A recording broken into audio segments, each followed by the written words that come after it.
Salut Flavie. Salut Timothée. Alors, aujourd'hui, tu es invité sur ce podcast pour parler. Tu sais de quel sujet on va parler? Ouais, je sais. Ok, est-ce que tu veux en parler Vas-y, je te laisse. Tu t'y connais peut-être mieux que moi sur le sujet, donc je te laisse présenter ça. Bah du coup on va parler de l'anorexie mentale. C'est une maladie donc, qui est qualifiée de TCA, c'est les troubles du comportement alimentaire. Il y en a plusieurs, bon, on a l'anorexie mentale, la boulimie, puis il y en a d'autres aussi. Du coup on va en parler puisque j'ai été atteinte de cette maladie je pense que c'est important de pouvoir débattre dessus parce que, personnellement, depuis que je l'ai eu, je me suis rendu compte qu'autour de moi, beaucoup de personnes étaient touchées de manière plus ou moins intense face à ces troubles du comportement alimentaire et je pense que c'est intéressant si ça peut aider des personnes à soit mieux comprendre si quelqu'un dans son entourage en est touché ou si elle-même est touchée de cette maladie. Ok, t'as précisé anorexie mentale. Mhm. Il y a aussi une anorexie physique, j'imagine. C'est très différent ou... En fait, on parle d'anorexie mentale puisque beaucoup de personnes pensent que il s'agit juste de perte de poids physiquement, alors qu'en fait, là, c'est une maladie qui est reconnue et c'est vraiment qualifié de mentale puisque c'est un trouble psychologique. C'est une maladie psychologique en fait avant tout, que ce soit physique. Les conséquences physiques viennent en fait du trouble psychologique qu'on fait. Donc anorexie physique, ce terme je ne l'ai jamais vraiment entendu. C'est vraiment mental pour spécifier que c'est une maladie mentale en fait. Enfin, c'est psychologiquement que ça se passe. Ok, ouais. Ouais, c'est vrai que du coup, en général, dans la plupart des troubles, ce qu'on a tendance à voir, c'est vraiment l'aspect physique, enfin plus visuel en fait, parce que quand t'es pas dans la tête de la personne, t'as du mal à comprendre ce qui se passe. Donc ça t'a touché de quand à quand à peu près? Alors, je dirais que ça a commencé, j'étais en fin de troisième, donc c'était à peu près mai-juin 2016, dans ces environs-là. Et j'ai été diagnostiquée vraiment anorexique par mon médecin, c'était en septembre 2016. Donc voilà, il y a l'été en fait, durant cet été-là, c'est vraiment là où le trouble s'est bien manifesté. Et après, la date de fin, c'est vraiment compliqué en fait à dire. Il y a des personnes qui disent de toute façon qu'on s'en sort vraiment jamais à 100%, qu'il y aura toujours dans des périodes de la vie un peu plus compliquées ou ce sera toujours un peu compliqué. Après, voilà, je dirais que ça a bien duré au moins tout mon lycée, ça pour sûr, et ça a commencé à aller à vraiment mieux une fois que j'ai fini le lycée, quoi. Hmm. Ouais, j'ai l'impression que de toute façon, les troubles en général, c'est des trucs qui restent. Même, mais ouais, tous les trucs qui ont un impact sur ton comportement ou ton mental en général, j'ai l'impression que ça reste. C'est pareil pour la dépression ou des trucs comme ça. Ils disent que t'es beaucoup plus à risque de retomber quand t'en as déjà eu. Et j'ai l'impression que ouais, c'est assez commun aux troubles mentaux en général. Ouais. Ouais, c'est ça. Et puis après, c'est surtout que c'est très très long à s'en sortir en fait. Et du coup, ça se fait petit à petit, par étapes. Donc c'est un cheminement de vie en fait. Et au final, une fois que tu sors de la maladie, ça t'a changé en fait. Comme toute maladie, hein, quand t'en sors changé. Et du coup, c'est compliqué de dire vraiment, bah ce jour-là, c'est bon, j'ai plus été malade quoi. Et comment t'en arrives à poser un diagnostic là-dessus? J'imagine que tu te doutes, il y a des signes avant-coureurs et du coup, le diagnostic se passe comment? C'est un médecin normal qu'on va voir ou c'est un médecin un peu plus spécialisé? Pour le diagnostic, il faut savoir que voilà, le, la grosse partie en tout cas de l'anorexie, c'est comme beaucoup d'autres maladies donc de TCA, ça va être le déni en fait. On est dans le déni pendant très longtemps. Donc pendant très longtemps, on se dit non, je suis pas malade, tout va bien dans ma vie, laissez-moi contrôler ma vie, tout ça, tout ça. Et là, pour le coup, moi, c'est mon médecin traitant qui a posé le diagnostic. Alors, je pense que il y a d'une part un diagnostic justement avec des indices de type l'IMC, des prises de sang, enfin tout un côté médical, un protocole médical qu'il faut faire. Et de l'autre côté, il y a un diagnostic aussi, un suivi psychologique, donc avec un psychiatre, psychologue, une personne spécialisée là-dedans, qui elle aussi, justement, va pouvoir dire oui, effectivement, tu es atteinte d'anorexie. Donc moi, je sais que c'est mon médecin traitant qui l'a vraiment posé. Et puis après, en voyant des psychiatres, psychologues, ça s'est avéré, voilà quoi, confirmé, on va dire, d'un point de vue psychologique. Ouais, donc en général, c'est un peu compliqué que la démarche du diagnostic elle vienne de la personne concernée, quoi. Ça va plutôt être l'entourage Ou les spécialistes, ok. Oui, oui, enfin, je connais très très peu de personnes qui se sont dit d'elles-mêmes je suis anorexique en fait. Enfin, moi, la première fois que le médecin m'a vraiment dit ce mot, j'étais là, mais qu'est-ce qu'elle raconte? Enfin, non en fait, genre vraiment, je me revoyais des fois, genre pour moi c'était un cas parmi, je sais pas moi, des milliers de personnes qui étaient anorexiques, mais c'était vraiment pas du tout quelque chose de courant et jamais je pouvais avoir cette maladie quoi. Et du coup, depuis que tu en as entendu parler, tu t'es rendu compte que c'est beaucoup plus commun ou c'est quoi? T'as une statistique en gros de combien de gens il y a ou t'as pas J'ai forcément pas idée? de statistiques, non, mais c'est surtout en fait. Bah après, c'est un peu. Voilà, mais on apprend. Enfin, on apprend. Quand on a vécu cette maladie, on voit les personnes autour de nous qui en souffrent. Après, est-ce que c'est que de l'anorexie mentale? Pas forcément, mais de manière générale, je dirais de troubles de comportement alimentaire. Enfin, ça se voit assez rapidement, je trouve. Voilà, enfin, j'ai déjà vu, bah, justement, dans mon lycée, je voyais bien qu'il y avait des personnes qui étaient pareilles que moi, en fait. Ça se voit, il y a des signes, bah, les signes physiques, déjà, je trouve, il y a des personnes qui sont très, très maigres, juste parce qu'elles sont comme ça, en fait, mais ça se sent enfin, en tout cas, depuis que j'ai été malade, j'arrive à sentir si c'est dû à la maladie ou pas, je trouve. Et puis, après, je sais pas si c'est justement le fait qu'on s'y intéresse plus, entre guillemets, qui fait qu'on en voit plus ou pas, mais c'est vrai que j'ai trouvé que enfin, c'est quelque chose qui touche pas mal de personnes aujourd'hui, quoi. Hmm. Surtout les jeunes, voilà, c'est surtout les jeunes. Majorité, ça va être des filles, même s'il faut pas oublier qu'il y a aussi des hommes qui sont atteints d'anorexie. Mais ouais, il y a pas mal de filles jeunes, bah, au niveau des dictats du corps parfait, etc., qu'on nous impose, et voilà, ça joue beaucoup dessus, quoi. Ouais, il y a des chances qu'en vrai ce soit en hausse, hein, du coup, avec tous ces, Oui. effectivement, les modèles de Mm, mm. beauté, tous ces trucs-là, c'est vrai que c'est assez hallucinant l'impact que ça peut avoir. Ouais. Oui, oui, enfin, pour moi, il y a ça joue énormément là-dessus. D'autant plus que, bon, là, à ce qui paraît, ça change, mais il y a un moment donné où on prenait vraiment la femme très fine, vraiment qu'il fallait, avec le mannequinat, etc. Bon, ça commence un peu à évoluer, mais ça reste quand même assez compliqué. Et puis aussi, au niveau de nos modes alimentaires, tout ça, actuel, c'est vrai que c'est assez compliqué je trouve, enfin, c'est assez compliqué, quoi, de pouvoir vraiment pouvoir s'écouter, tout ça, on perd vite le contrôle et puis après avec tous les modes d'information qu'on a, tout ce qu'on peut entendre, enfin ça va très très vite en fait, je trouve, en ce moment actuellement quoi. Hmm. Et comment tu t'en sors, enfin du coup, comment tu commences à entamer une démarche pour essayer d'améliorer la situation? Bah du coup, je pense que ce qui est important, bon, c'est déjà de poser le diagnostic, donc avec un médecin et un psychologue, éventuellement ou psychiatre. C'est vraiment important de se faire suivre parce que voilà, beaucoup de personnes oublient le côté psychologique et veulent soit se dire, bon bah, ok, je vais aller voir par exemple une nutritionniste, diététicienne ou juste mon médecin traitant, mais l'aspect psychologique va être le plus important en fait. C'est le corps après qui suivra la reprise de poids, mais l'aspect psychologique est vraiment pour moi le plus important. Et la première étape, ça va vraiment être de sortir du déni, de se dire ok, je suis malade, ok, je connais voilà, je me rends compte que ça va pas à ce niveau-là, j'ai besoin d'aide en fait. Ça va vraiment se dire ok, demander de l'aide en fait. Justement parce qu'il y a des personnes qui refusent en fait d'écouter les médecins, d'aller voir des psychologues qui refusent ce suivi-là, cette aide-là. Et vraiment, je pense que la première étape, ouais, c'est d'arriver à demander de l'aide, parce qu'on ne s'en sort pas seul. On pense pouvoir faire tout ça tout seul. Moi, pendant longtemps, jusqu'au dernier moment, on va dire, je me suis dit, je vais m'en sortir toute seule. Nous, en fait, on veut toujours contrôler et au final, on contrôle rien. Et après, bah, moi, je suis passée par l'étape hospitalisation. Puisque bah, malgré un suivi toutes les semaines, j'allais au médecin. Toutes les semaines, j'allais voir mon psychologue et malgré ce suivi-là, ça continue, enfin mon poids continue à descendre et du coup, c'est là où on a décidé de faire une hospitalisation parce que ça devenait beaucoup trop dangereux pour ma santé et je risquais gros après quoi. Hmm.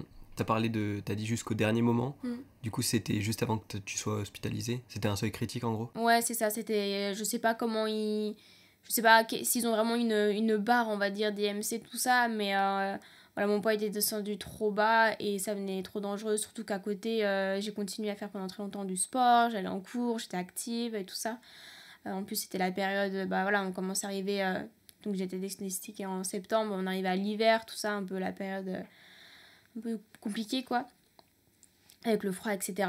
Et du coup, ouais, j'ai été hospitalisée, du coup, c'était en avril 2017, donc toujours mon année de seconde.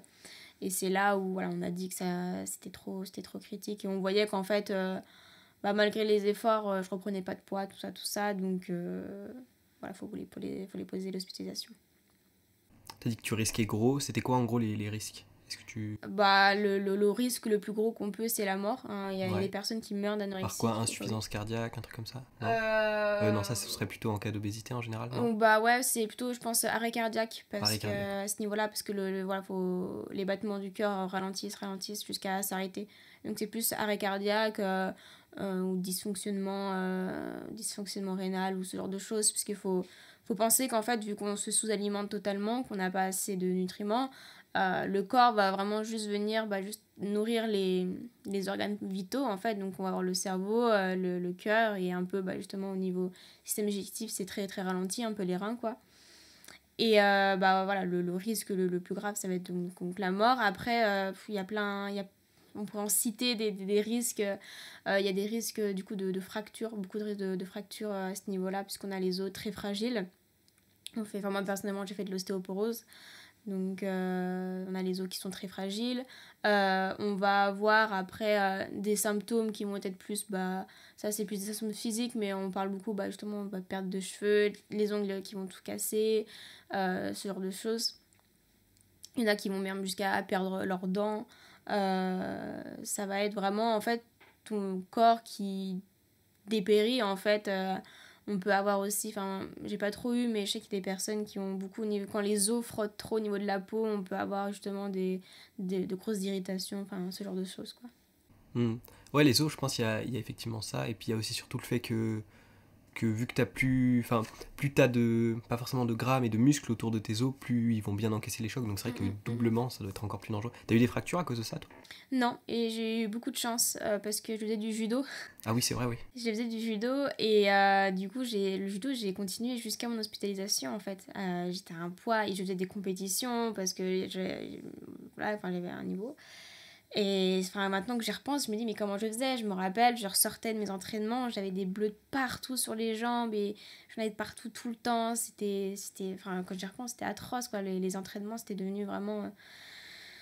Voilà, pas du tout agréable. Et non, j'ai beaucoup de chance de pas justement avoir de fractures à ce niveau-là. Après, je pense aussi que ça dépend un peu de la sensibilité de chacun vis-à-vis de ça. Mais j'ai la chance de rien me casser, quoi. J'ai l'impression que la plupart des symptômes que tu as décrits, c'est quand même des trucs très liés aux carences en fait, alimentaires. Hein. Oui, il y en a beaucoup et ça va être ça aussi. Oui, je vais pas parler, mais il y a le système immunitaire qui est totalement affaibli. Donc on est beaucoup plus à risque de maladies, quoi, surtout sur cette période. C'est vrai qu'on avait beaucoup de risques d'attraper la grippe et que ce soit beaucoup plus grave parce que notre corps peut plus se défendre en fait, peut plus se défendre contre ça, quoi. Et aussi un symptôme que j'ai oublié d'évoquer, c'est le froid. On a froid tout le temps. Enfin, on se met des couches et des couches d'habits. C'est un peu l'enfer. Hein. Dès qu'il y a un radiateur, tu te jettes dessus pour justement pour te réchauffer, tout ça. Donc le froid aussi, c'est très important. Ouais, il me semble que le froid, en général, c'est un phénomène que tu évites en gros en brûlant les graisses grises, je crois. Je dis peut-être une bêtise, mais il me semble que c'est quelque chose comme ça. Donc c'est vrai que quand t'as pas beaucoup de graisse à brûler, c'est compliqué de se réchauffer. C'est ça, quoi. Ouais, non, c'était tout le temps froid. Ouais, ça, c'est... Surtout pendant la période dans laquelle j'étais, et même en été encore, l'été qui a suivi, je m'étais encore... j'avais froid alors qu'il faisait super chaud dehors, quoi. Donc ouais, ça, c'est assez conséquent. Ouais, parce que le froid, tu luttes contre ça en fait en créant de l'énergie de quelque part. Sauf qu'on n'a pas d'énergie à donner en fait. Le corps il est en mode survie et du coup le froid ça passe à côté quoi. C'est clairement pas la priorité du corps quoi. D'ailleurs en parlant d'énergie, tu devais être un peu... tu devais pas déborder d'énergie j'imagine aussi. Ça c'est quelque chose d'assez paradoxal en fait. Et ce qui se passe c'est que... en tout cas c'était mon cas et j'ai l'impression en ayant parlé que c'est un peu le cas de plusieurs personnes. C'est que en fait le corps justement, je sais pas, il me semble que c'est un côté au niveau d'hormones, c'est hormonal et en fait ça nous apporte beaucoup de satisfaction en fait de justement arriver à contrôler tout ça Et du coup, ça fait que bah, on se sent dans une espèce de... On est tout content, on a un peu une espèce d'euphorie, on arrive à tout contrôler. Et on a beaucoup d'énergie à donner, étonnamment. Enfin, je faisais des heures et des heures de sport, on est fatigué, tout ça. Mais voilà, il y avait vraiment ce côté très euphorique à ça. Et en fait, on n'est pas, justement, c'est ça qui participe, je pense, au déni, on n'est pas forcément beaucoup fatigué au départ. Et c'est vraiment une fatigue qui s'accumule et c'est d'un jour, en fait, ça va lâcher, en fait, et ils le disent, et c'est ça qu'ils évitent, parce que quand ça lâche, en général, c'est mauvais signe, quoi. Après, bien sûr, j'avais des signes qui me faisaient comprendre que ça allait pas, je faisais des malaises tout le temps, enfin, genre de choses, mais ça passe aussi dans la catégorie déni. En fait, on se focus vraiment que sur les choses que sur la satisfaction que ça nous apporte. Et du coup, ça fait que bah, justement, le manque d'énergie, on ne le ressent pas tout de suite. Moi, je le ressentis vraiment après coup. Même aujourd'hui encore, je sens que voilà, le corps, il se remet, mais qu'il a vraiment encaissé. Et c'est vraiment après coup, parce que quand on est en plein dedans, on ne s'en rend pas compte. Ok, c'est étonnant. C'est vrai Mm. que j'aurais pas vu ça comme ça. Ok, ok. Ouais, c'est... Bah, c'est aussi, voilà, c'est toujours quelque chose qui participe au fait qu'on ne se rend pas compte et qu'on dit que tout va bien alors que tout va mal, quoi. Hmm. Après, je sais qu'il y a un truc. En général, quand t'as pas assez de glucose, d'apport en glucose en général, t'as un truc qui s'appelle la néoglucogénèse, je crois, qui fait qu'en gros, je sais plus à partir de quoi, mais ton corps il va synthétiser du glucose à partir de différents éléments. C'est quand t'es vraiment à un stade très très bas, donc peut-être que ça vient aussi un petit peu de là. Mais c'est vrai que l'aspect hormonal joue probablement beaucoup aussi. Ouais. Ouais, bah les hormones, enfin, faut se dire que c'est n'importe quoi, hein. Pareil, bah, le système hormonal, il est mis à plat, quoi. Donc à ce niveau-là, c'est très... On n'a plus d'émotions, en fait. Enfin, c'est très bizarre. J'ai l'impression que... Ouais, c'est très plat, en fait, les émotions. On va plus avoir des moments de joie ou de tristesse. C'est juste plat. On ressent plus vraiment grand-chose. C'est... Ouais, c'est vraiment... On met le corps au ralenti au maximum, quoi. Donc... niveau hormonal, il en prend un sacré coup, ouais. C'est assez. C'est vrai que quand le système hormonal il part un peu dans tous les sens, en général ça devient compliqué de ressentir quoi que ce soit. Ouais, ouais. Ah oui, non, mais moi, Effectivement, je ouais. l'ai... Bah, en fait, je trouve qu'on se rend compte quand on en sort, justement, où je redécouvrais toutes ces émotions, et ça fait bizarre parce que ça arrive et on n'a plus l'habitude de gérer ça. Du coup, j'ai eu des gros moments après de joie, de tristesse, et c'était très... Ça oscillait, c'était assez impressionnant. Mes amis me le faisaient remarquer d'ailleurs. Mais après, du coup, voilà, maintenant, ça va mieux. Mais c'est vrai que on se rend compte vraiment. Après, on se dit, ah, mais oui, mais en fait, je ressentais rien, quoi. C'était juste du vide et c'était tout ce qu'il y avait, quoi. Parce qu'après aussi, faut voir que, pas tout le temps, mais souvent, bah, par exemple, l'anorexie, tout ça, ça va être souvent couplé à une dépression un peu. Enfin, c'est un peu lié, quoi. Et du coup, bah, voilà, quoi, en général, c'est compliqué de ressentir beaucoup d'émotions dans ces moments-là, quoi. Ouais, bah, c'est ce que je me demandais, ouais, parce que c'est vrai que ce que tu décrivais, ça ressemblait un peu à de la dépression aussi. Ça a dû être un peu effrayant au final de retrouver toutes ces sensations d'un coup, non? Bah, effrayant, après, c'est vrai que des fois, on sait pas trop comment les gérer. Du coup, c'est bien de continuer du coup à avoir un suivi justement psychologique tout au long de la guérison. Je pense que c'est vraiment important parce que bah, justement, il aide à gérer ses émotions, tout ça. Et puis après, je pense que peut-être une chance que j'ai eue, je sais pas si c'est vraiment une chance, mais c'est que j'arrivais très facilement, on va dire, à parler de mon trouble, ma maladie. Même si j'étais dedans, j'arrivais vraiment à en parler, à exprimer des choses. Et du coup, je pense que ça m'a aidé justement à évacuer éventuellement le surplus d'émotions après qu'il y a pu avoir, quoi. Hmm. Et t'as été bien entouré, j'imagine aussi par des amis et tout Oui, ça, ouais. oui, ça, j'ai eu beaucoup de chance. C'est vrai que au niveau de l'entourage, je peux rien dire, pas que ce soit ma famille ou mes amis, j'ai toujours eu un très très bon entourage. Ouais, ça joue énormément ça en général quand tu te rétablis. Ouais. Ouais, bah. Après, voilà, il y a des personnes, justement, c'est à cause, je mets des gros guillemets, hein, parce qu'il n'y a pas vraiment une cause, et on peut pas dire que la cause c'est d'autres personnes, mais des fois c'est justement bah, une personne de l'entourage ou plusieurs personnes qui font que voilà, on va tomber dans ces troubles-là, donc ça peut être compliqué. Mais moi, c'est vrai que j'ai toujours eu mes amis qui ont été là pour me soutenir, ma famille, donc à ce niveau-là, j'ai vraiment pas à me plaindre, ça m'a beaucoup, beaucoup aidé, quoi. Et quand tu dis à cause, ça aurait été plus. Est-ce que tu pensais à, je sais pas, un comportement que tu aurais vu, enfin, qu'on pourrait voir et que du coup, qu'on tendrait à imiter, par exemple de la part des parents ou autres, ou plus une mauvaise influence ou quelque chose comme ça? Les deux, Les je deux, ouais. pense. Les deux, il y a, à mon avis, il y a... les causes sont tellement multiples et il y en a une infinité en fait. Enfin, chaque personne a ses causes en fait, a ses propres causes. C'est peut en être une, ça peut en être plusieurs et c'est, voilà, chacun est différent. Il y a une multitude de causes différentes en fait et ça peut être compliqué aussi parce que justement quand on essaye juste de soigner l'aspect, on en revient, mais juste l'aspect alimentation, se nourrir et qu'on travaille pas sur les causes, bah voilà quoi, comme toute chose, si on traite juste les symptômes, on va jamais réussir à vraiment s'en sortir quoi. Donc je pense que c'est important de connaître la cause profonde pour travailler dessus et s'en sortir quoi. Mm. D'ailleurs, en parlant de ça, tu as beaucoup parlé de déni, c'est vrai. Mm. J'ai l'impression que c'est quand même quelque chose de très très commun aux troubles psychologiques en général. Je sais pas si c'est aussi commun aux troubles physiques. Je sais pas ce qu'il y a exactement comme troubles physiques uniquement.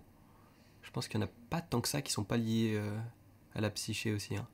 Bah, après, c'est vrai que, enfin, pour moi, il y a vraiment, bah, du coup, voilà, tout ce qui est troubles psychologiques. Et après, peut-être que bah, justement, juste troubles physiques, ça serait plus pas des maladies, euh, les maladies qu'on peut dire communes, entre guillemets, enfin, ce qu'on appelle maladies Ouais, ouais. avec un enjeu infectieux ou des cancers ou des choses comme ça qui sont contre notre volonté, en fait, enfin, qu'on n'y peut rien, quoi. On attrape le virus, on attrape le virus, quoi. C'est comme ça, je pense. Parce qu'après, tout ce qui est maladie, justement, ou bah, comme tu dis, qui touche le corps et qu'au final, ça relève d'un comportement qu'on fait, c'est forcément lié à notre psychologique, puisque c'est nous qui décidons de ce comportement-là, quoi. Donc voilà. Ok, ouais. Quand t'as été hospitalisé, est-ce que. Genre, on t'a forcé à manger? Comment ça a fonctionné un peu, à peu près? Alors moi j'ai eu la chance d'être pas hospitalisée dans un hôpital lambda si je peux dire, enfin à l'hôpital quoi. Justement, enfin ma mère s'est battue pour que je puisse avoir une place dans une clinique spécialisée en fait dans les pas forcément les troubles du comportement alimentaire mais les troubles psychologiques de manière générale. Et du coup voilà j'ai évité le côté on t'enferme dans l'hôpital dans une chambre tu peux que manger et c'est tout puisque j'avais quand même un travail psychologique à côté. Et on m'a pas vraiment forcé à manger, enfin on m'a jamais vraiment dit je t'enferme dans la pièce, tu manges pas, bah c'est fini quoi. Après ça a été vraiment petit à petit. Au début, bah voilà, c'est les premiers jours, c'est juste voilà, on te propose un plateau comme tout le monde et tu manges ou tu manges pas quoi. Et après ça marche alors je pense que je dis ça mais ça dépend aussi des cas hein. Si on est vraiment trop si c'est vraiment trop critique, les personnes sont mises avec une sonde gastrique et puis c'est fini quoi. Mais après, du coup, moi, ils m'ont laissé la chance, justement, enfin, ils m'ont dit, hein, c'est soit tu recommences à manger toute seule, soit après, ça sera la sonde, quoi. Et bah voilà, ça s'est fait petit à petit. Pareil, en discutant euh, avec les infirmiers qui étaient là, les infirmières. C'est petit à petit que j'ai recommencé à manger quoi. Mais on m'a jamais vraiment, enfin en tout cas moi j'ai jamais été forcée à le faire quoi. Après il y avait des choses que j'étais forcée à prendre, c'était des médicaments, j'avais des compléments alimentaires justement qui pour aider. Ça pour le coup je devais les prendre, j'avais pas de choix. Mais sinon la nourriture c'était plus après c'était plus pour reprendre donc bah, du poids et pouvoir sortir en fait, parce que c'est à partir d'un certain poids qu'on te dit ok tu peux sortir quoi. C'est un peu la condition on va dire de sortir. Ouais, c'était un centre spécialisé du coup dans l'anorexie, dans le traitement de l'anorexie? Ou pas forcément? C'était pas que l'anorexie en Ouais. fait, c'était voilà, de manière générale il y avait tous les troubles psychologiques, c'était pour les jeunes en fait. D'ailleurs en troubles de comportement alimentaire quand j'y étais j'étais la seule. Il y avait sinon beaucoup de dépression, des personnes dépressives, il y avait des personnes qui avaient des addictions, voilà, beaucoup de personnes qui avaient fait par exemple des tentatives de suicide, ce genre de choses quoi. Donc voilà, c'est tout ce qui touche en fait à ces troubles mentaux, mais pas forcément que l'anorexie. Et je pense d'ailleurs ça m'a aidé parce que après ça peut vite devenir malsain. Je pense si on est qu'avec des personnes justement qui ont la même maladie, ça peut vite devenir malsain après. Ok. Toi, t'estimes que ça t'aurait pas genre rassuré en un sens de voir qu'il y avait d'autres gens qui passaient par les mêmes trucs que toi, mais plus de le fait qu'il y ait des personnes avec des troubles variés. T'as préféré ça plutôt que si ça avait été l'inverse? Bah, je pense parce que ce qui m'a éventuellement rassurée, c'est de voir des personnes euh, qui avait guéri de la maladie et qui aujourd'hui vivait très bien. Ça c'est sûr que ça aide beaucoup, je pense, de pouvoir parler avec des personnes qui ont vécu, parce que tant qu'on l'a pas vécu, on peut pas comprendre le trouble, en fait. On a beau faire plein d'études, c'est pas compréhensible, enfin, on peut pas se mettre à la place d'une personne qui vit ça. Donc ça, je pense, ça m'a aidé d'être en contact avec des personnes qui s'en étaient sorties.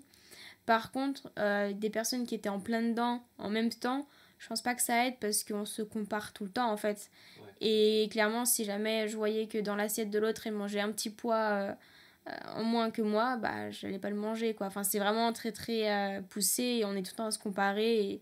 Et si on se dit qu'elle, elle mange si peu, bah, on peut manger si peu. Enfin, voilà. Elle est plus maigre que moi, faut que je devienne plus maigre. Enfin, c'est très vicieux, donc moi, ça m'aurait pas aidé personnellement. Ok. Tu penses que ce trouble, il passe beaucoup par la comparaison, j'imagine? Oui, oui, bah, il y a beaucoup de... Le côté social est très important. C'est sûr que, bah, c'est sûr que la comparaison joue énormément, hein, on va pas se mentir. On commence au début à se comparer à des personnes un peu plus fines, si je puis dire, et puis après, ça dégringole, quoi. Et puis, de toute façon, on se rend même plus compte, à la fin, on se rend plus compte de notre corps, on se rend pas compte de notre maigreur, en fait, à quel point c'est dangereux et c'est poussé. Et du coup, pour moi, ouais, en tout cas, moi, ça a beaucoup joué à ce niveau-là, quoi. Ok. Du coup, est-ce que tu penses que l'anorexie, ça n'existerait pas, en fait, s'il n'y avait pas de comparaison aux autres qui était possible, en fait? Si on était tout seul, tu vois, sur Terre, il n'y aurait pas d'anorexie? Je pense pas. Ouais. Je pense pas parce que certes, ça joue beaucoup dessus, mais je pense pas parce qu'il y a des personnes qui vont être anorexiques avec aucun but physique derrière. Il y a des personnes qui tombent anorexiques juste parce que il y a une raison totalement différente que de l'aspect physique. Qui se restreignent pour une raison ou pour une autre, quoi.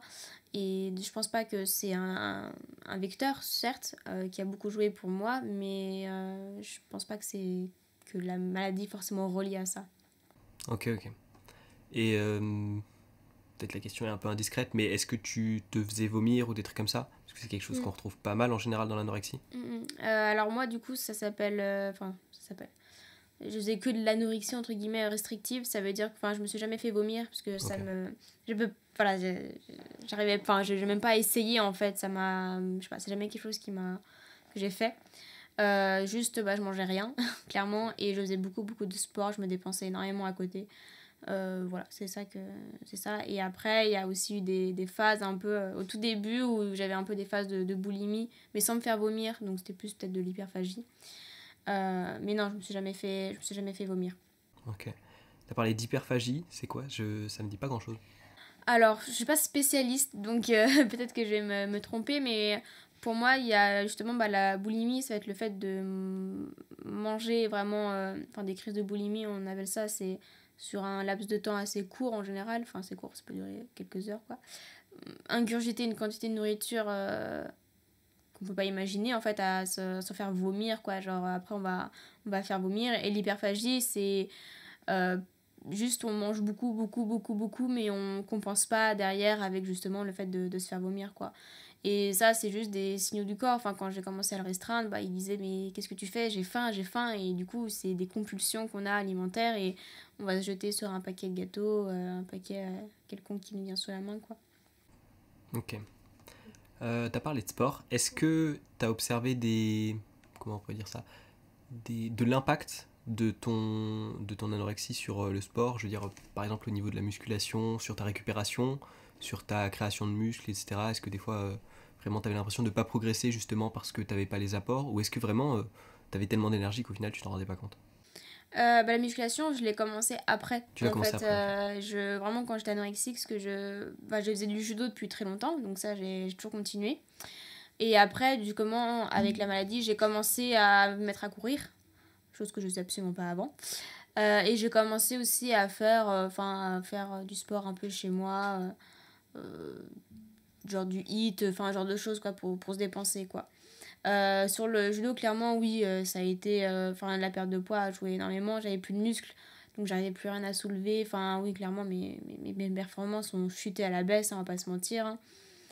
J'ai eu un impact très très important. toute façon, on n'a plus de muscles, on n'a plus rien, on peut plus rien faire. Donc, c'est compliqué de pouvoir continuer à progresser. Donc, oui, à ce niveau-là, il y a eu un impact fort. Et de toute façon, j'ai été obligée d'arrêter toute activité physique. Même marcher, j'étais interdite de marcher à un moment. Ah ouais, il avait fallu attendre, quand j'étais à la clinique, justement. J'ai dû attendre un certain temps, un certain poids, avant qu'on m'autorise à faire un tour du parc, puis 2 tours du parc. Et après qu'on me laisse vraiment pouvoir marcher comme je voulais, quoi. Donc oui, c'est vraiment... moi, on m'a stoppé net l'activité physique et je pense c'est quelque chose à faire parce que le corps, il en a besoin. Et le problème, c'est que je pratiquais du sport de manière malsaine, en fait. Je faisais ça pour perdre du poids, continuer à perdre des calories. Et c'était plus du tout pour le plaisir de faire du sport, quoi. Ouais, du coup, en gros, c'était vraiment pour éviter au maximum la dépense calorique. Mais parce que j'allais dire, ça pourrait presque être dangereux si tu deviens trop sédentaire. Mais c'est vrai qu'au final, quand t'as plus de muscles à brûler au fait que t'es sédentaire, c'est vrai que au final, c'est peut-être le mieux, effectivement. Enfin, c'est ce qu'il y a plus faible, en fait. Enfin, tout ce qui peut nous faire perdre du poids, des calories, on essaie d'éviter au maximum, quoi, parce que c'est justement, on veut en regagner et c'est déjà assez compliqué comme ça. Donc, si en plus on rajoute du sport derrière, ça devient vite compliqué, quoi. T'as dit que le sport, tu le faisais d'une certaine façon dans le but, du coup, de perdre du poids. Ça devenait une obsession, en fait, non? Ah oui, Ouais. enfin, mes journées étaient... J'avais ma routine calée, il fallait pas me la modifier. Bon, j'allais en cours la journée et après le soir je rentrais et je faisais du sport jusqu'à que ma famille revienne et puis c'était ça, quoi. Tous les jours, tout le temps, du sport, tout le temps. Dès que je pouvais, j'en calais, j'allais courir alors que... Enfin, ouais, tout le temps du sport, c'est devenu une obsession. Dès que tu pouvais te dépenser, il fallait toujours que je sois debout, à marcher, à faire quelque chose. Je pouvais pas rester assise à rien faire, quoi. C'était l'angoisse, vraiment. Tout le temps obligé de bouger, de se dépenser, quoi. Ça doit être dur. Et tes potes arrivaient à suivre le rythme parce que si t'avais l'air d'avoir beaucoup d'énergie quand même. Ouais, bah après, au lycée, c'est vrai que moi, je me suis énormément isolée d'un point Ouais, de vue social. ok. Il y en a qui, justement, ne le font pas. Moi, je sais que je me suis vraiment beaucoup isolée. Du coup, j'étais devenue infecte, on va pas se mentir. On pouvait pas me parler sans que je l'envoie balader. Donc, je me suis totalement coupée de toutes mes amitiés. Enfin, j'ai eu de la chance que mes amis ont quand même continué à me soutenir. Mais moi, au début, j'ai vraiment refusé, je les ai repoussés. Et du coup, au lycée, bah, j'étais juste un espèce de zombie qui frôlait les murs et qui se collait au radiateur, quoi, clairement.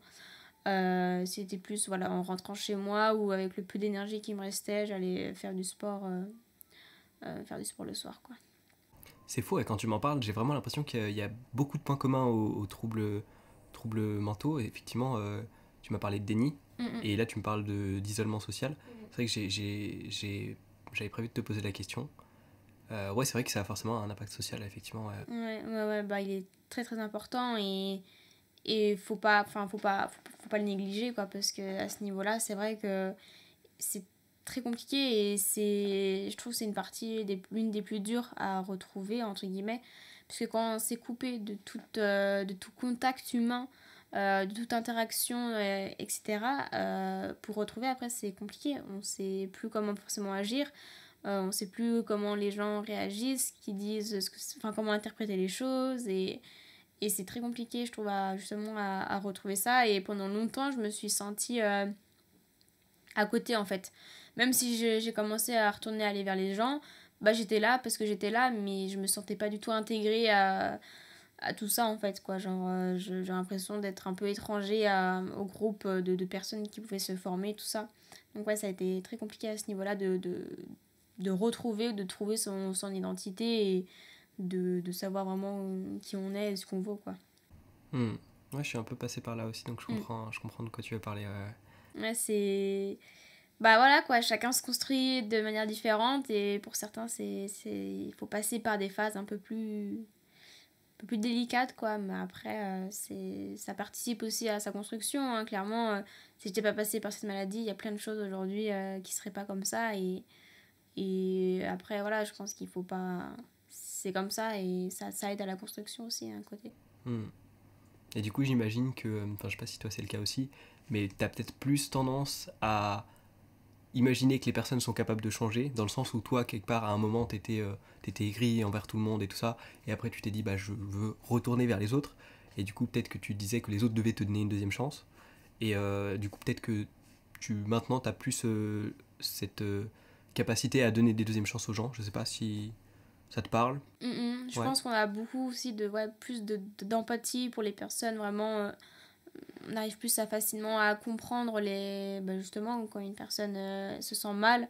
Je trouve qu'on a plus facilité justement à les comprendre, à mettre des mots dessus, à peut-être les aider ou pas forcément enfin si, les aider un Les peu, accompagner, quoi, ouais. les accompagner exactement, et ça aide beaucoup. Enfin, je trouve que mon côté justement compréhension de l'autre, aide de l'autre, et a été plus importante, quoi. Ouais, ça je suis tout à fait d'accord. Ouais, c'est quelque chose dont t'es fier aujourd'hui, ça fait une force finalement, non? Un peu. Ah bah oui, oui, et puis même pour comprendre en fait au final les comportements des personnes, je trouve que ça aide beaucoup à comprendre les dessous, quoi. Genre, une personne va dire qu'elle va très bien, et au final, dans sa façon d'agir, tout ça, tu vas te rendre compte qu'il y a quelque chose qui va pas vraiment forcément chez elle, quoi. Ouais, tu deviens plus observateur en fait. Tout à fait. Ah oui, l'observation, ça c'est... On devient très expert là-dedans, on observe beaucoup avant... Alors on va pas être... Enfin après, je sais que je suis comme ça, je suis pas forcément quelqu'un qui va tout de suite aller vers les autres à discuter tout ça, mais je vais longtemps observer, voir comment les personnes sont, etc. Et je trouve qu'on se fait déjà une grosse idée en fait, comme ça en fait. Le comportement veut dire beaucoup de choses sur la personne. Je me retrouve pas mal dans ce que tu dis. Ouais, c'est... Puis je trouve c'est intéressant parce que des fois, voilà, quoi, quand il y a pas mal de monde autour de toi, tu te dis, bon, alors on va observer un peu ces personnes, et sans que ce soit malsain ni quoi que ce soit, mais je trouve que c'est comme tu dis, c'est une force de pouvoir justement comprendre les autres, quoi. Est-ce que tu t'es intéressé à la psychologie, ou c'est vraiment juste avec les observations que tu as pu faire et puis tes, tes expériences finalement, et puis par raisonnement empirique du coup que tu fonctionnes là-dessus? Je me suis pas forcément beaucoup intéressée, peut-être que je le ferai après, mais c'est plus justement, comme tu dis, avec juste mon approche à moi, on va dire, mon petit truc à moi que j'ai fait. Après, non pas que c'est pas un domaine qui m'intéresse, mais c'est vrai que j'avais pas forcément plus le temps, etc., de m'y intéresser ces derniers temps. Mais oui, je pense que c'est un domaine qui peut être très intéressant. Mais certes, c'est une science voilà, il y a des choses qui sont posées, mais après, c'est comme tout. Enfin, comme on a vu, l'anorexie, c'est une maladie. Ok, on peut poser un diagnostic, mais c'est tellement unique, et il n'y a pas mieux pour moi que enfin, le fait de vraiment essayer les choses, tester, etc. Que la théorie, c'est bien, mais la pratique est beaucoup plus importante, quoi. Donc voilà. Ok. Du coup, quand tu t'en es sorti, t'as dit que tu t'étais parti sur de la musculation. Ça a été compliqué, j'imagine, l'an dernier, avec les salles fermées. Enfin, cette année plutôt même. Bah oui et non en fait, Ah ouais. parce que en fait là je sors de 2 ans de classe préparatoire, et du coup en fait quand je suis rentrée dedans, ça a été aussi quelque chose de très compliqué. Enfin, l'entrée en fait pour ces 2 ans a été compliquée, parce que je savais que je venais de commencer la musculation, j'ai commencé sur l'année de terminale à vraiment y mettre pas mal. Du coup, ça faisait 1 an que j'étais, ça m'avait énormément déjà aidé, moi, pour reprendre du poids, pour reprendre confiance en moi, etc. Du coup, ça a été compliqué de me dire que j'allais devoir mettre ça un peu de côté, en fait, cet aspect-là de côté pour les 2 ans qui allaient suivre. Bon, après, je l'ai fait et ça s'est fait, mais du coup, c'est vrai que de toute façon, cette année, même si les salles avaient été ouvertes, je n'aurais pas pu y aller puisque j'avais pas le temps, en fait, d'y aller, quoi. Donc maintenant, j'en profite bien, du coup. Ça a bien réouvert pile quand j'ai fini les cours, donc je suis contente.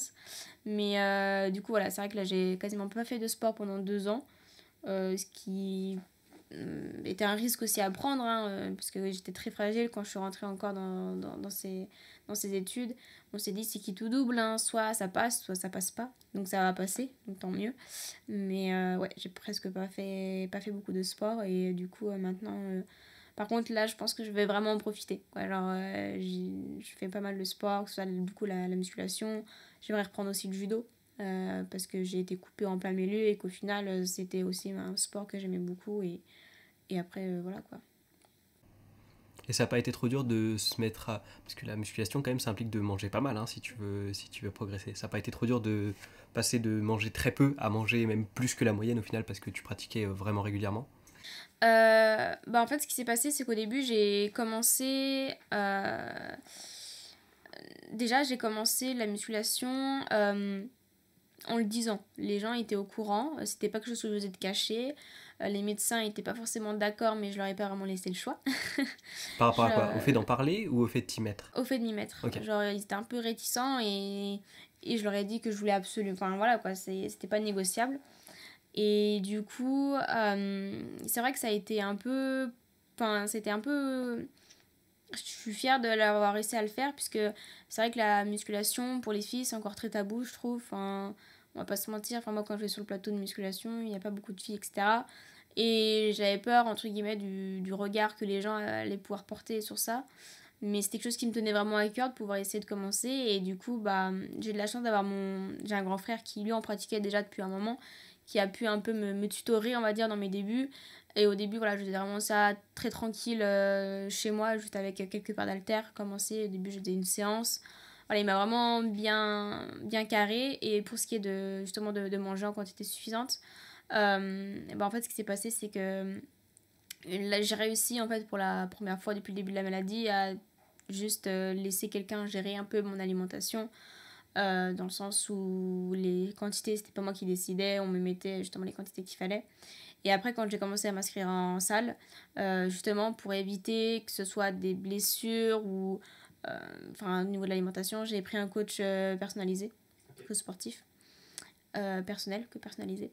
Et du coup, ça m'a aussi beaucoup aidé en fait à ce niveau-là, puisque bah il y a le soutien aussi derrière. Et justement, je me suis efforcée, même si c'était très compliqué, on va pas se mentir, à manger beaucoup. Mais après, de toute façon, mon corps, il le réclamait, donc il était content d'avoir la nourriture qu'il attendait depuis tant de temps.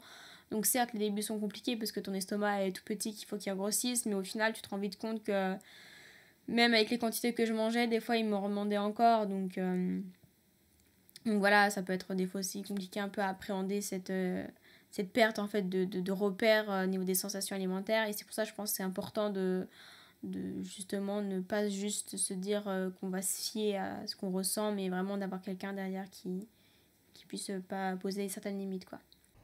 Ok. Et maintenant, tu te forces plus à manger? Est-ce que c'est devenu plus naturel ou même une habitude ou c'est encore un peu difficile de temps en temps?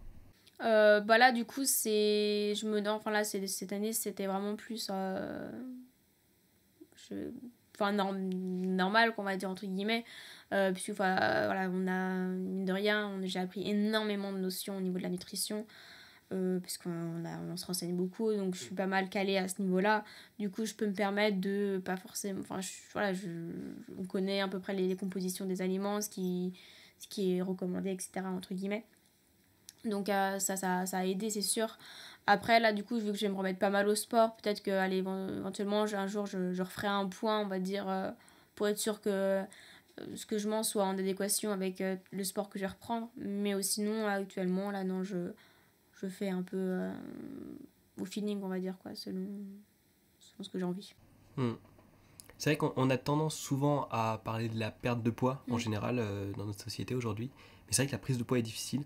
Nos situations sont très très loin d'être comparables. Mais c'est vrai que moi j'essaie de prendre du poids pour la musculation, Mm, enfin pour mon entraînement street workout et tout ça. Et je galère. mm. Mm, Et c'est vrai que je m'y attendais pas en vérité. mm. Ouais. Donc c'est vrai que c'est quelque chose dont on parle pas beaucoup en fait, la prise de poids. Non, non, non, c'est vrai. Et c'est compliqué de trouver justement des sujets là-dessus. Et c'est vrai que bah, justement, quand j'ai recommencé un peu bah, en sortant à aller peut-être un peu plus sur les réseaux, ce genre de choses, il n'y avait que des choses sur la perte de poids. En fait, Hmm. tout le temps, on te propose des choses, perdre du poids, perdre du gras, perdre machin, perdre truc. Et t'as l'impression que tout le monde est dans cet objectif, en fait, de devoir perdre du poids. Et quand toi, justement, tu veux essayer de prendre du poids, prendre de la masse, bah, t'es là, tu te retrouves, bon, bah, super, on galère un peu, quoi. Donc, ouais, non, c'est vrai que c'est pas facile, quoi, de réussir à ça. Après, voilà, comme pareil, bah, mon grand frère avait eu le même objectif, un peu comme toi, en fait, c'était justement de pouvoir réussir, il a eu les mêmes problèmes. Donc, ça a aidé d'avoir quelqu'un à côté qui a un bon coup de fourchette aussi pour y faire, mais c'est vrai que c'est pas facile.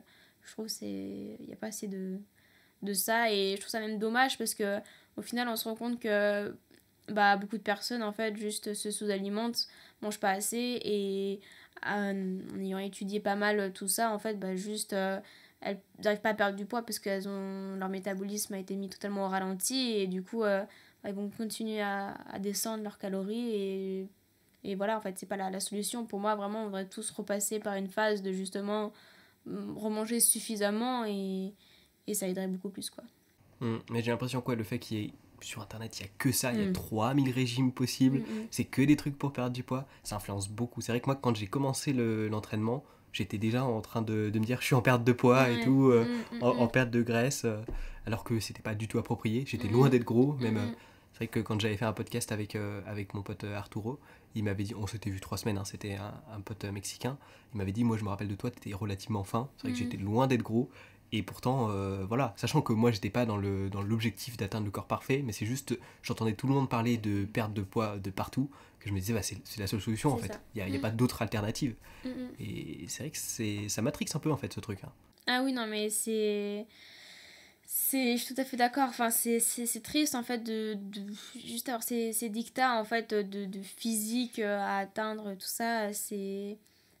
On en met notre santé en danger et c'est vraiment triste. Enfin, pour moi, au lieu de commencer à faire des régimes, etc., juste réapprendre les gens à vraiment s'alimenter correctement et ça serait déjà une très très bonne chose plutôt que de leur dire faire tel régime, machin, manger ça, manger ci. Enfin, juste apprendre les bases en fait de la nutrition et voilà quoi. Après on en perd, voilà, c'est ça, on en perd totalement nos repères en fait par rapport à la nourriture et c'est là où on tombe beaucoup plus facilement justement dans ces troubles de comportement alimentaire. À la base, moi c'était ça, hein. C'était justement, j'avais non plus, enfin j'étais pas du tout grosse, si je peux dire ça comme ça, j'avais pas de soucis de poids à ce niveau-là, j'étais très sportive donc il n'y avait pas de soucis. Et j'ai commencé à voir sur les réseaux des personnes beaucoup plus fines que moi. Et du coup, je me suis dit, ah, il y a peut-être un peu de gras là, machin. Et ça a commencé comme ça. Commencer à suivre à peu près des conseils, sauter le petit-déj, machin, truc, manger plus de glucides le soir, tous ces trucs complètement bullshit qu'on peut entendre. Et du coup, bah, mise bout à bout, étant jeune et très influençable, ça a fait que ça dégringole très très vite. Ça dégringole très très vite. Et en plus, on écoute que ce qu'on a envie d'entendre. Donc, il suffit qu'il y ait une personne qui dise on enlève ça, bon, on l'enlève. Enfin, genre de choses, quoi. Et c'est très dangereux. Et c'est bien dommage. C'est bien dommage qu'on en soit arrivé là, quoi. Donc, Est-ce que du coup, ça t'a poussé à faire une cure des réseaux sociaux ou à consommer autrement le contenu que tu pouvais trouver? Ouais, je me suis pas mal remise en question à ce niveau-là. Déjà, à la clinique, on n'avait pas le droit au téléphone. Donc, de quoi? On n'avait pas le droit au téléphone quand j'étais dans ma clinique, Ah, okay. quand j'étais hospitalisée. On avait le droit peut-être une fois, je sais plus combien, pour appeler la famille, quoi. Donc ça m'a pas mal aidé à ce niveau-là. Et après, oui, j'ai pris la décision justement de d'élaguer un peu juste toutes les personnes qui prônaient des choses avec lesquelles j'étais juste pas en accord, en fait, quoi. Donc, ouais, je pense que c'est important. Et pour moi, il faut passer par l'étape de couper avec les réseaux parce que voilà, j'ai discuté des fois avec certaines personnes qui étaient en plein dans la maladie et qui disent, on se pose des excuses. Oui, mais ça me donne des idées de recettes, machin et trucs. Mais non, en fait. Enfin, c'est très, très malsain. Dès qu'on voit le mot healthy, on se jette dessus. Enfin, voilà, c'est n'importe quoi. Et du coup, ouais, j'essaie de consommer mieux, si je puis dire, les réseaux sociaux, quoi. Et, ouais. Ouais, bah il y a tout un business et c'est vrai que... Mais il y aurait aussi un business de prise de poids, hein. On en est la preuve. C'est ça. Il y a de la demande aussi. Le problème, c'est qu'on joue avec la santé des gens, en fait. Ouais. C'est ça qui est très dangereux, c'est que bah, les personnes qui ont fondé, justement, comme tu dis, leur business dessus, ok, c'est leur gagne-pain, mais ce qu'il faut qu'ils se disent, c'est que derrière, ils jouent avec la santé des gens, en fait. Et je trouve ça très délicat, en fait, de faire ça. Enfin, je me sentirais pas d'aller, justement, dire perdre du poids, machin, tout ça, en sachant qu'on peut avoir un impact très négatif, quoi. Pour moi, justement, les réseaux seraient là pour justement aider à rééduquer, entre guillemets, certaines personnes qui ont peut-être perdu, justement, ou qui n'ont jamais eu vraiment d'éducation d'un point de vue nutritionnel, quoi. Ce qu'on n'a pas d'ailleurs à l'école, mais bon, ça... Oui, c'est vrai que ça manque oui. largement, oui. Ça m'a toujours impressionné, moi, qu'on nous apprenne pas ça.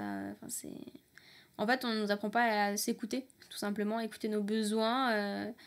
Bref, c'est le système scolaire qui est fait comme ça, quoi. Oui, et il y a des aspects sur lesquels c'est bien dommage. Ouais. Mais bon, on peut pas tout faire. Déjà, on va pas se plaindre. En général, la cantine, ils essaient de faire quand même des choses plus ou moins équilibrées. C'est déjà un bon point, quoi. Ok, on a eu une petite coupure de courant. Très petite, très imprévue d'ailleurs. Ce qui fait qu'on a discuté pendant 3 minutes et que ça a été annulé. Donc on va revenir vaguement dessus. Ce que je te disais du coup, c'est... je t'avais posé la question, est-ce que du coup, du fait que tu as vu que les réseaux pouvaient avoir une mauvaise influence, est-ce que toi, tu utilises tes réseaux pour avoir une bonne influence, enfin, du coup, prévenir un petit peu ça? Donc, je te laisse répéter ta réponse.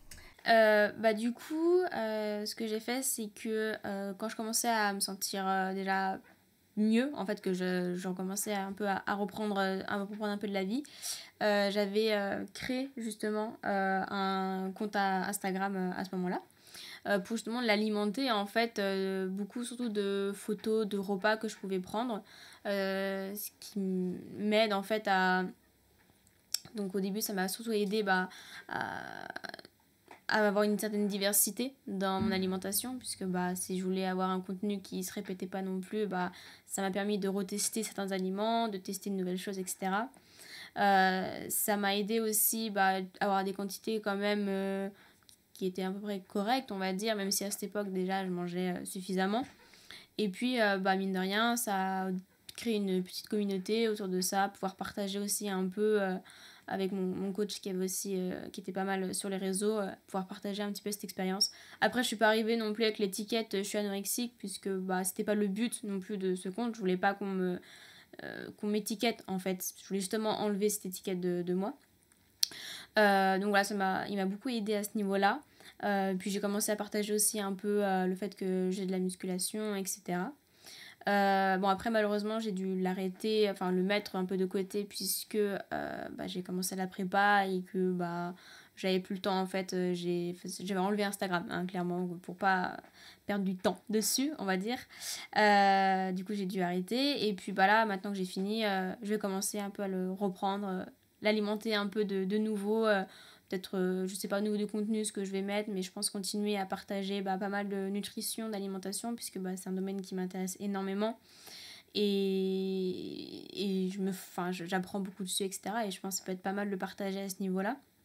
Et puis continuer aussi à partager, pour moi, ce qui est totalement lié en fait, avec mon mode de vie, en fait, de manière générale, avec aussi la musculation à côté, quoi. Comme j'avais dit du coup précédemment, et je vais le redire, je mettrai bien évidemment le lien de ton Instagram en description. D'ailleurs, si jamais tu as d'autres trucs que tu voudrais que je mette en description, tu me le diras après le podcast et puis je les mettrai sans problème aussi. Pas de soucis.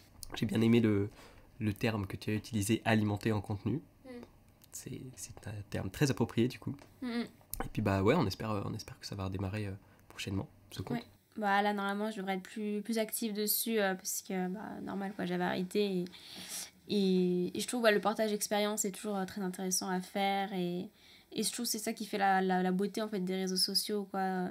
Pouvoir partager ses connaissances, ses expériences, et sans tout le côté qu'on peut voir un peu, des fois, un peu malsain, etc., quoi.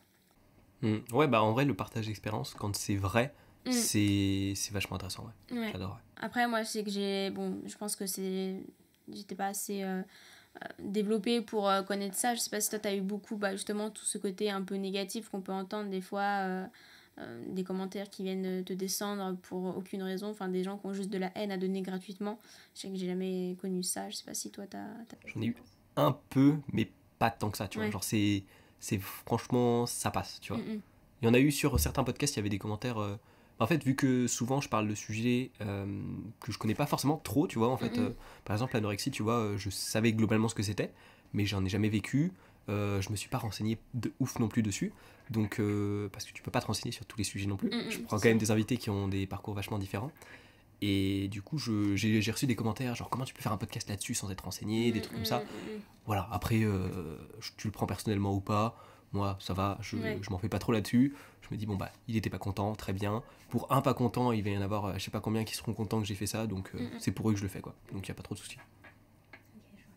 Mais ouais, c'est vrai que sur les réseaux sociaux, en général, quand tu crées du contenu, c'est un peu, on a tendance à se concentrer beaucoup sur le commentaire négatif qui va pourrir ta journée alors que t'en as eu 10-15 de positifs. Et c'est quelque chose, j'ai l'impression que tous les youtubeurs disent ça, c'est typique. Peut-être sur Instagram c'est pas pareil, j'en sais rien. Peut-être qu'il y a moins de commentaires négatifs, mais sur YouTube, ouais, c'est quelque chose qu'on retrouve bien. Mais ça, je pense, c'est un peu le propre de l'être humain de manière générale, hein. Enfin, quand tu regardes, je sais pas dans ton entourage, mais on a tendance à toujours se focaliser sur le truc qui va pas. Et dans ta semaine, il y a eu un jour de mauvais temps. Oh là là, il a fait mauvais temps ce jour-là, alors que tous les autres jours, il faisait beau temps. Un exemple lambda, mais je trouve qu'on se focalise beaucoup trop sur le négatif. Mais ça, je crois qu'il y a eu des études un peu qui avaient été faites dessus. Enfin, ça a été quand même assez prouvé que, ouais, on se focalise sur le négatif, quoi, alors que le positif est tout autour de nous aussi, quoi. Ouais, c'est un biais cognitif qu'on appelle le biais de négativité. Et il me semble, je sais pas si c'est exactement ça, mais il me semble que du coup, ton cerveau attachera autant d'importance, si tu veux, à un événement négatif qu'à un événement positif, mais qui sera 10 fois plus positif que... Faut que Ouais. la balance elle soit vraiment complètement disproportionnée. D'accord, Mais ouais. ok. Et ça s'explique en gros par le fait que, d'un point de vue biologique, tu as tout intérêt à attacher plus d'importance à un événement négatif, parce que du coup, ça peut témoigner d'un risque, et si t'en prends pas compte, c'est ta vie que tu mets en danger, alors qu'un événement positif, ça va juste être ton bien-être, entre guillemets. Et du coup, voilà. Ça Ok. s'explique globalement par ça. Oui, ça s'explique bien, du coup. Voilà, mais les biais cognitifs, c'est très intéressant. Et d'ailleurs, j'en ai parlé dans ma dernière vidéo. Voilà, petite promo, c'est cadeau. Il faut aller la voir. C'est ça, le lien en description également. Ok, toi tu m'avais dit que c'était la première fois que tu... Je sais plus si c'était pendant les 3 minutes qui ont été coupées, mais il me semble que tu me disais que c'était la première fois que du coup tu partageais ton expérience de manière orale. Donc c'est une première, c'est chouette en tout cas que tu m'aies accordé ce privilège. Et puis est-ce que tu penses que ça va t'encourager à en faire plus? Je sais pas si le format oral t'intéresse ou est-ce que Instagram ça te suffit? Je sais pas. Le format oral m'intéresse beaucoup parce que j'ai plus de facilité à... Enfin, je trouve que s'exprimer de manière orale, des fois, c'est plus facile. Ça sort plus naturellement, on va dire, quoi. C'est vrai que podcast, je trouve ça intéressant puisqu'on se focalise vraiment sur ce qu'on dit, en fait, en soi. Le visuel n'importe peu et vraiment on s'intéresse sur les mots, ce qu'ils veulent dire, etc. Et je trouve ça très intéressant. Après, c'est vrai que est-ce que de là me lance... Enfin, je sais pas si j'ai assez de sujets à traiter, en fait, une diversité. Après, si par exemple il y a des bons retours sur ce podcast et si ça plaît, pourquoi pas. Oui, c'est vrai que le contenu audio m'intéresse aussi c'est pas mal, ouais. Ouais, c'est vrai que tu as dit que c'était plus naturel. Ouais, c'est vrai que c'est beaucoup plus spontané. Je trouve que sur Instagram, où par exemple, tu vas faire 3 fois la photo pour avoir le bon angle. La description, tu vas réfléchir un quart d'heure à dire qu'est-ce que je vais dire et tout ça. Alors que c'est vrai que quand tu es en podcast, des fois, ça vient pas. Des fois, tu sais pas quoi dire. Mais quand ça vient, c'est complètement spontané. C'est beaucoup, je trouve, plus brut, plus agréable. Et puis tu peux... Enfin, t'as le temps de développer ton truc. Alors qu'un tweet, t'as clairement pas le temps. Un post Instagram, des fois, tu vas te rendre compte. Bon, tu peux le modifier, c'est l'avantage aussi. L'audio, une fois que c'est posté, c'est posté. Mais c'est vrai que ta description, tu peux toujours la modifier. Mais ouais, c'est chouette, les podcasts. Ouais, moi j'aime beaucoup en écouter, en fait. Je trouve que c'est vachement agréable d'écouter. T'apprends plein de trucs et comme tu dis, c'est plus brut et souvent, on va aller dire des choses qu'on n'aura pas forcément dit par écrit ou des petits détails, des petites subtilités qui des fois sont pas si petits que ça et qui ont leur importance, quoi, surtout sur des sujets comme ça ou traiter ça dans un post. Enfin, on peut faire des petits bouts, mais traiter dans un sujet comme ça, c'est un podcast, je trouve que c'est un super format. Après, tu vois, tu me disais, t'es pas sûr d'avoir assez de sujets différents que tu peux traiter. J'ai exactement le même problème et c'est pour ça que du coup j'ai autant d'invités. J'ai dû faire 2, peut-être 3 podcasts où j'étais tout seul, plus 2 où je parlais de livres que j'ai lus. Mais voilà. Après, parce que je fais aussi des vidéos où je parle quasiment que de moi, donc c'est logique au bout d'un moment. Les Voilà. sujets, il n'y en a plus non plus à... Ouais. C'est ça. Mais après, je pense que ce qui est compliqué aussi, c'est que malgré le fait qu'il y a des domaines sur lesquels je suis vraiment... Voilà, je disais la nutrition, le sport, enfin tout ce qui touche même à l'hygiène de vie de manière générale, hein, chose qui m'intéresse énormément. Mais je suis une personne qui va m'intéresser à plein de choses différentes, en fait. Il y a tellement de domaines ultra intéressants. J'adore apprendre sur plein de domaines. Et du coup... Tu parlais aussi tout à l'heure un peu de la légitimité de savoir si on peut vraiment parler des fois de sujets. C'est vrai que placer les barrières, on va dire, de où jusqu'où on peut aller, des fois je trouve ça un peu compliqué, quoi, on va dire. En vrai, je pense que c'est justement mieux. Genre, je pense que Enfin, ça dépend en fait. Si tu veux, il y a pas mal de. C'est le principe souvent de pas mal de comptes ou sur les réseaux sociaux ou quoi, de spécialiser dans un domaine et de traiter le domaine sous plein d'angles différents ou avec des études ou des trucs différents. Moi, c'est pas trop comme ça que je fonctionne. J'ai fait pas mal. J'ai une période longue en sport, mais j'ai tendance à plus me diversifier. Et je pense qu'en vrai, c'est pas mal le fait que tu aies une grande curiosité. C'est un peu aussi quelque chose que j'ai. Peut-être pas au même degré, j'en sais rien. Je te connais pas assez pour savoir. Mais je pense que c'est vachement intéressant parce que du coup, moi, à chaque fois que j'ai un invité, les sujets sont vachement différents qu'on a. Mais à chaque fois, ça me passionne, tu vois. Parce que, soit parce que c'est un sujet qui m'intéresse déjà, soit parce que je découvre un sujet, et j'adore découvrir des sujets, tu vois. Je pompe toutes les informations, tu vois, je les absorbe et je kiffe trop. Donc je pense que c'est pas mal. Et puis le fait d'avoir un interlocuteur, je trouve c'est génial. C'est vraiment la discussion prend un tout autre tournant, tu vois, que si t'es tout seul en train de discuter. C'est sûr, c'est pas la même chose. Le partage aussi, on parlait beaucoup de partage, bah là il se fait en direct quoi, c'est concret, c'est réel et je pense que ça peut être vachement intéressant pour toi d'avoir toutes ces expériences différentes, de retours différents. Ouais.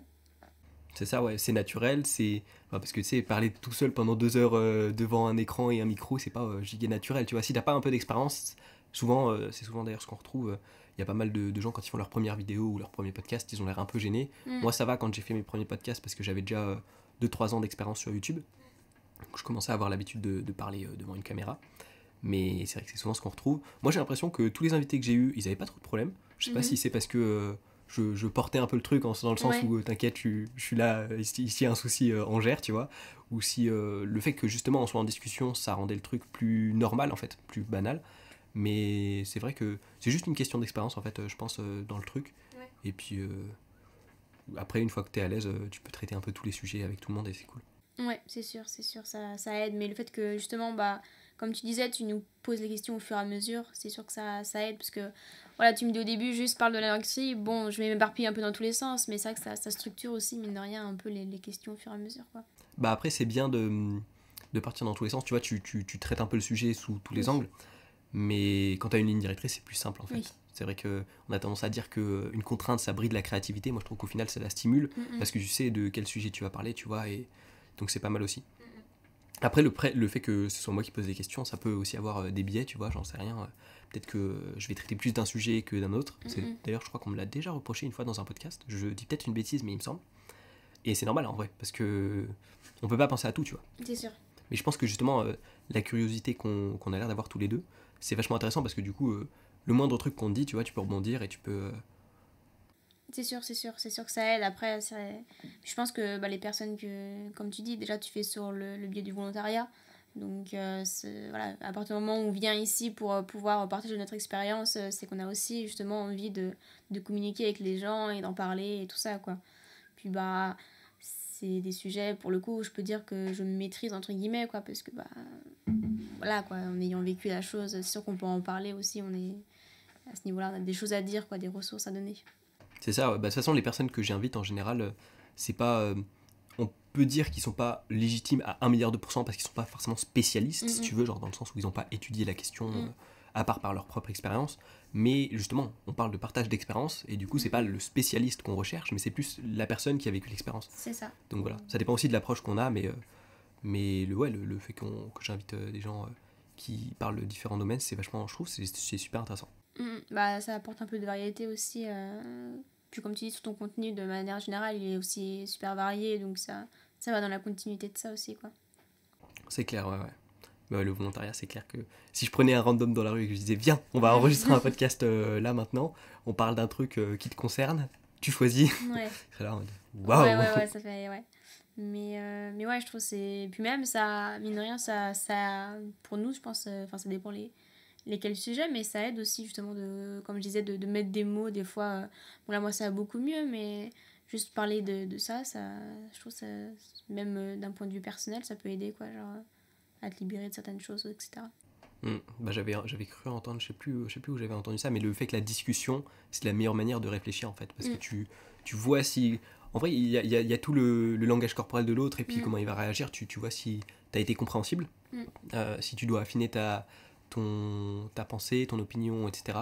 Et puis même, toi-même, quand tu t'entends le dire, tu vois, c'est différent que si juste ça résonne dans ton cerveau, tu vois. Tu t'entends le dire et tu te dis, finalement, je suis plus trop d'accord, tu vois. Ouais, je suis tout à fait d'accord. Donc c'est intéressant aussi, ouais, discuter, ça a été Enfin, c'est quelque chose de très important. Enfin, justement, que je disais, j'étais très renfermée. Et le fait de m'ouvrir à la discussion, des fois, d'en discuter avec des personnes que... Voilà, des personnes comme ça, quoi, ça a énormément aidé. De mettre des mots, en fait, sur ce que tu ressens, de pouvoir... Ça libère, en fait... ça libère énormément la discussion. Le pouvoir est très, très important, je trouve. Et impressionnant. Je ne m'attendais pas à autant. Il y a aussi l'écriture aussi pour d'autres qui vont préférer ça, mais c'est vrai que discuter, mettre des mots, en fait, vraiment, ça aide énormément. J'ai l'impression qu'on sous-estime pas mal le pouvoir de la discussion. Ouais. Les pouvoirs de mots, pour moi, il est très puissant. Très, très puissant. Même plus puissant que plusieurs choses, je pense, ouais.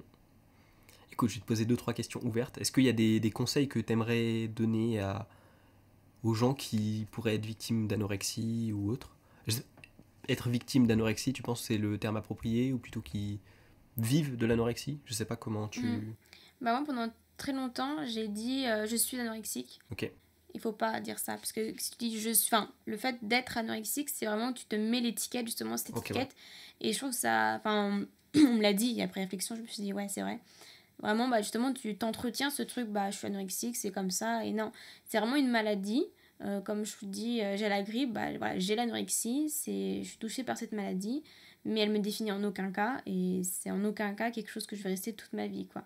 Donc, moi, j'aime bien dire, ouais, bah, je souffre par exemple d'anorexie, je suis touchée, ou j'ai exactement l'anorexie, mais le fait de je suis, je trouve que c'est tout de suite, bah, c'est comme si tu te déterminais comme ça, en fait, et c'est dommage, quoi. Ouais, genre un peu dans le sens où c'est moi et je vais Ouais, pas me changer moi, tu vois, c'est une partie de moi et c'est ce qu'on c'est veut ça. éviter, c'est ça. Exactement, ouais. Ok. Et du coup, est-ce que tu as des conseils pour ces personnes-là? Bah déjà, la première chose, c'est vous n'êtes pas seul. Parce que pendant longtemps, je me suis dit que j'étais toute seule, perdue. Non, vous n'êtes pas seul, déjà à souffrir de cette maladie. J'en suis la preuve même, hein, et du coup, faut pas hésiter à aller vers les autres, à demander de l'aide, parce qu'on en a besoin. Faites-vous entourer par des professionnels, surtout. Ne pensez pas que vous allez vous en sortir tout seul. Même si vous êtes encore dans le déni, mais à partir du moment où quelqu'un va vous diagnostiquer, même si dans votre tête ça résonne pas, vous êtes non, faites-vous aider, vraiment une aide psychologique très importante. Travaillez sur vous-même, entourez-vous bien et n'oubliez pas, enfin gardez à l'esprit que vous allez vous en sortir, on s'en sort.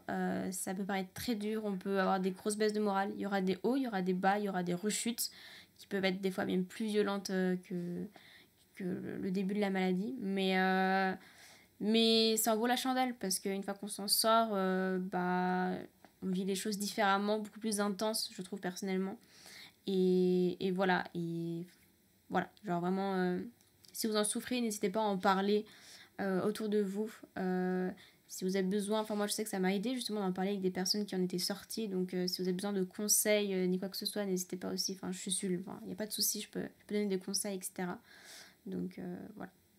C'est cool, tu t'as pas tendance à estimer que t'es pas légitime pour donner des conseils. C'est vrai que j'avais déjà posé des questions de ce genre-là à des gens. Et par exemple, je me rappelle de Lévin Vaz à qui j'avais demandé est-ce que tu as des conseils à des gens qui voudraient être humoristes et il était là en mode je suis personne pour donner des conseils, ne m'écoutez pas. C'est vrai que c'est cool que tu sois consciente en tout cas que tes conseils ont de la valeur en tout cas. Bah, en fait, pareil, je me dirais pas, enfin, faut pas penser que juste mon soutien seul suffit, hein. Il y a vraiment, pour moi, il y a le côté médical qui est très important. Mais en fait, ça m'a tellement aidé, moi, justement, de partager avec des personnes qui avaient vécu ça et vraiment le fait de voir qu'on peut s'en sortir. Et surtout, ce qui m'a marqué, c'est que même si un médecin a fait des études dedans, même si une psychologue s'est spécialisée dedans, pour moi, tant qu'on n'a pas vécu vraiment le trouble du comportement alimentaire, l'anorexie mentale plus spécifiquement, on aura beau avoir étudié, on ne sait pas ce que c'est vraiment derrière, on ne peut pas se mettre à la place de la personne. Et moi, je sais que pour l'avoir déjà fait, on a beaucoup plus de facilité à se mettre à la place, on comprend la personne, ce qu'elle ressent. Les mots qu'elle va dire, on comprend vraiment, même si les cas ne se ressemblent pas tous, hein, chacun est différent. On peut comprendre, et juste le fait de savoir que quelqu'un comprend ce que l'on dit, ça aide énormément, parce qu'on a beau parler à des médecins, des fois on est là mais ils ne comprennent pas ce qu'on veut dire, alors qu'une personne qui a vécu, vraiment elle comprend, elle sait ce qu'on vit en ce moment, elle sait comment on souffre, et je sais que moi ça m'a énormément aidé pour me rassurer, parce que j'avais peur de reprendre du poids trop vite, que j'avais peur de ce genre de choses, et on m'a rassurée, et au final toutes les choses qu'on m'a rassurées sont réalisées en fait. Et c'est pour ça que je me permets de dire que je peux donner des conseils, parce que je pense que ça peut aider, oui. Ok, comment on te contacte? Bah, du coup, tu mettras le lien, si tu veux, de mon Instagram dans la description. Ok, Voilà, je suis en public, donc vous pouvez m'envoyer un DM sans souci. J'ai une adresse mail pro aussi, si vous voulez, qui est dans ma bio aussi de mon compte Insta. Et puis voilà, je pense que c'est le plus simple à faire pour me retrouver. ok. Je vous invite aussi d'ailleurs si vous avez des questions à poser en commentaire, pour ceux qui nous regardent sur YouTube, à les poser. Ça pourra peut-être te donner des idées de pistes à traiter sur ton compte Instagram ou même si jamais tu veux lancer un podcast ou autre. Ouais, pas de souci. Je Voilà. te tiendrai au courant si je me lance dans l'été ou pas dessus. bah, en tout cas, vous en serez informés d'après les commentaires, et puis je vous ferai sûrement une story Instagram si jamais tu te lances sérieusement. Mais en tout cas, c'est très cool que tu parles de ça. Ça m'a fait vraiment plaisir. Ouais. Est-ce qu'il y a un truc dont tu veux parler, dans un sujet quelconque, pour achever cet épisode? Peut-être quelque chose à faire aussi que j'ai pu remarquer justement avec les réseaux sociaux, c'est que c'est très bien, on en parle de plus en plus de ces troubles de comportement alimentaire et je trouve ça très important. Après, j'entends des fois des choses ou des personnes qui vont se dire anorexiques, boulimiques, tout ça. C'est pas des choses qu'il faut prendre à la légère. Il faut vraiment, enfin, c'est des maladies qui peuvent, comme on a dit, mener à la mort. C'est vraiment pas quelque chose qu'il faut prendre à la légère. Et du coup, c'est des sujets qui sont très délicats à traiter. C'est pour ça que j'insiste sur le côté médical. Et voilà, parfois, on a tendance, j'ai peur que ça tourne en fait à que tout le monde s'auto-diagnostique en fait. Et on s'auto-diagnostique pas de ces maladies. Comme j'ai dit, on est dans le déni en général. Donc voilà, faire aussi un peu attention, tout ça. Et c'est pas parce qu'une personne se dit spécialisée dans les TCA, etc., que forcément ça va aider. Pour moi, le mieux, ça reste quand même d'aller voir des psychologues, des psychiatres, des choses comme ça. Tu soulèves deux trucs dont on a parlé dans deux podcasts différents avec Lucie. Dans le premier, on avait parlé justement de cette notion de gens qui effectivement comment on pourrait dire ça, se catégoriser dans un certain problème, sans pour autant en être concerné. C'est vrai que c'est un sujet qu'on a abordé, et effectivement, c'est ce qu'on disait, que c'est un peu triste que des gens aient l'impression de se sentir exister par un problème, tu vois, que ce soit presque leur raison de vivre et leur raison de déclencher de l'attention chez les autres. Et c'est vrai qu'il faut faire attention à ça, clairement. Et l'autodiagnostic, qui est effectivement quelque chose dont on a parlé dans le deuxième podcast avec Lucie, et les dangers qu'il pouvait avoir, et effectivement, c'est directement lié à ce que tu t'as dit juste avant. Ouais, faut faire attention. Et puis, en tout cas, j'ai jamais vu personne s'auto-diagnostiquer, avoir un TCA en fait.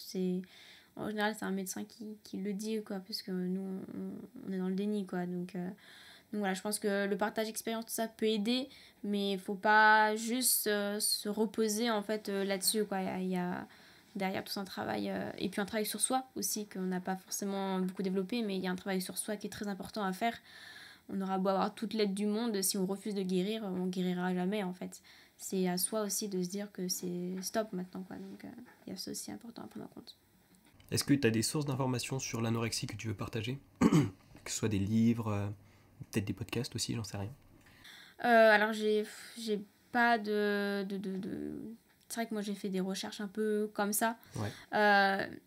Peut-être que tu pourras mettre dans la description. Il me semble qu'il existe un numéro sur lequel on peut appeler justement des personnes souffrant. Après, voilà, j'ai eu des livres aussi éventuellement qu'on pourra remettre en barre d'infos si je retrouve les livres. Mais sinon, voilà, c'est vraiment surtout, j'ai regardé, il y avait pas mal de personnes sur YouTube qui partagent leur expérience, un peu comme on fait là en podcast, ce genre de choses, quoi. Après, voilà. Ok, bon, dès que ça te revient ou que tu as une référence que tu as envie de partager, on mettra ça en description. Pas de souci. Il n'y a pas de souci. Ok, et ben écoute, moi j'ai fait le tour. Est-ce qu'il y a un aspect sur lequel tu veux revenir? Non, je pense qu'on a traité un peu tout dans la globalité, même si on pourrait en parler des heures sur le sujet. Ok, et bah écoute, merci beaucoup d'avoir partagé ton expérience. C'était vraiment un plaisir. Je suis très content que tu aies accepté. Et puis voilà, on se dit à la prochaine dans un prochain podcast. Et puis on espère que tu créeras du contenu là-dessus prochainement. Il n'y a pas de souci. De toute façon, c'était prévu là, que je reprenne de l'activité. Donc n'hésitez pas à venir faire un petit tour, ça me ferait plaisir. On n'est pas là pour mettre la pression, mais on espère. Ok, et bah je rappelle que j'essaie de rappeler maintenant que si le podcast vous a plu, vous pouvez lui laisser une note sur les plateformes d'écoute. Un petit like, ça fait pas de mal non plus. Et puis voilà, merci à vous et puis à la prochaine.